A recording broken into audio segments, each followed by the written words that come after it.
आज 2 जुलाई 2025 है, एक ऐसा दिन जो शायद ही किसी को याद रहे, लेकिन डिजिटल दुनिया में एक महत्वपूर्ण बदलाव का गवाह बन रहा है। और अचानक, बिना किसी पूर्व सूचना के, भारत में पाकिस्तानी कलाकारों, जिनकी कला को कभी सराहा गया था लेकिन फिर दूर कर दिया गया, पत्रकारों और न्यूज चैनलों के, जो कभी भारतीय दर्शकों के लिए अपरिचित थे, अब फिर से दिखाई देने लगे हैं। सोशल मीडिया अकाउंट्स और यूट्यूब चैनल्स फिर से दिखने लगे हैं, मानो किसी ने रातों रात सारे डिजिटल दरवाजे खोल दिए हों। क्या यह कोई सपना है या वाकई में ऐसा हो रहा है? ये वही अकाउंट्स हैं जिन्हें कुछ समय पहले तक भारत में एक्सेस नहीं किया जा सकता था, जिन पर सरकार द्वारा प्रतिबंध लगाया गया था और जिन्हें देखने के लिए वीपीएन का सहारा लेना पड़ता था। एक डिजिटल दीवार थी जो अब रहस्यमयी तरीके से गायब हो गई है, जैसे किसी जादूगर ने अपनी छड़ी घुमाई हो और सब कुछ बदल गया हो। लेकिन इस जादू के पीछे की सच्चाई क्या है? ये बदलाव ऐसे समय में आया है जब भारत पाकिस्तान संबंध संवेदनशील है, राजनीतिक गलियारों में सरगर्मी है और हर कोई इस बदलाव का कारण जानने को उत्सुक है। सीमा पर तनाव की खबरें हैं, लेकिन डिजिटल दरवाजे खुल गए हैं। क्या यह शांति की ओर एक कदम है या सिर्फ एक अस्थायी राहत? क्या यह सरकार की नीति में बदलाव है जो पर्दे के पीछे हुई वार्ताओं का नतीजा है, या यह महज एक तकनीकी चूक है जो किसी अपडेट या सिस्टम में गड़बड़ी के कारण हुई है? या फिर क्या यह कोई बैक चैनल डिप्लोमेसी है जो दुनिया की नजरों से छुपकर चल रही है? दर्शकों के लिए यह उलझन भरी स्थिति है। कल तक जो प्रतिबंधित था वह आज स्क्रीन पर है। यह एक पहेली है जिसे हर कोई सुलझाना चाहता है। आज हम जानेंगे कि इस घटनाक्रम का आपके लिए क्या मतलब है और इसके पीछे की संभावित वजहें क्या हो सकती हैं। हम इस रहस्य से पर्दा उठाने की कोशिश करेंगे और आपको बताएंगे कि यह बदलाव आपके जीवन को कैसे प्रभावित कर सकता है। इस कहानी को समझने के लिए हमें थोड़ा पीछे जाना होगा, उस समय में जब डिजिटल युद्ध की नींव रखी जा रही थी। यह सिर्फ एक बैन नहीं था, बल्कि एक लंबी और जटिल प्रक्रिया का नतीजा था। जब भारत ने डिजिटल बैन लगाया था, यह बैन कई चरणों में लागू किया गया और इसका असर देश के डिजिटल परिदृश्य पर गहरा पड़ा। यह फैसला अचानक नहीं था, यह एक सुनियोजित रणनीति का हिस्सा था जिस पर सरकार ने गहन विचार विमर्श किया था। इसके पीछे आतंकी हमले और भारत विरोधी प्रोपेगेंडा जैसी घटनाएं थीं, जिन्होंने सरकार को इस दिशा में कदम उठाने के लिए मजबूर किया। इन घटनाओं ने देश की सुरक्षा पर गंभीर सवाल खड़े कर दिए थे। पहलगाम में आतंकी हमले के बाद स्थिति और भी गंभीर हो गई। इस हमले ने सरकार को तत्काल कार्रवाई करने के लिए प्रेरित किया। भारत ने जवाबी कार्रवाई में ऑपरेशन सिंदूर चलाया, जिसका उद्देश्य आतंकवादियों को मुंह तोड़ जवाब देना था, जिसमें आतंकी ठिकानों को निशाना बनाया गया। यह ऑपरेशन सीमा पार आतंकवाद के खिलाफ एक कड़ा संदेश था। सरकार ने महसूस किया कि लड़ाई अब सिर्फ जमीन पर नहीं, बल्कि मोबाइल और कंप्यूटर स्क्रीन पर भी लड़ी जाती है। डिजिटल स्पेस एक नया युद्ध क्षेत्र बन चुका था। पाकिस्तान से संचालित यूट्यूब चैनल और सोशल मीडिया अकाउंट्स लगातार भारत के खिलाफ दुष्प्रचार कर रहे थे, भारत में अशांति फैलाने की कोशिश कर रहे थे। इन अकाउंट्स का मकसद गलत सूचनाएं फैलाकर लोगों को भड़काना था।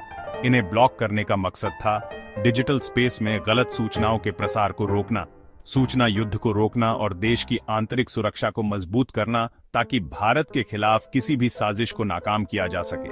पहलगाम हमले के बाद की गई कार्रवाई का पैमाना बहुत बड़ा था। यह एक व्यापक रणनीति का हिस्सा था, जिसमें बड़े पाकिस्तानी मीडिया हाउस भी शामिल थे, जो भारत विरोधी नैरेटिव को बढ़ावा दे रहे थे। इसका उद्देश्य था सीमा पार से आने वाले जहरीले नैरेटिव को रोकना और देश में शांति और सद्भाव बनाए रखना। प्रतिबंध की चपेट में कौन आया?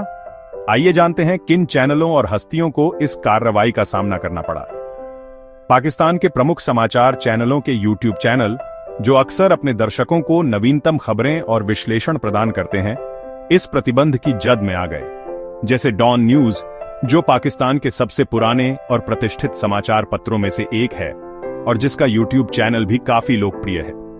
जियो न्यूज, पाकिस्तान का एक और प्रमुख समाचार चैनल, जो अपने विस्तृत कवरेज और समसामयिक मुद्दों पर चर्चा के लिए जाना जाता है। समा टीवी, जो युवाओं के बीच अपनी खास पहचान रखता है और विभिन्न सामाजिक और राजनीतिक मुद्दों पर अपनी राय रखता है, आ गए। इन चैनलों पर रोक लगने से दर्शकों को काफी निराशा हुई।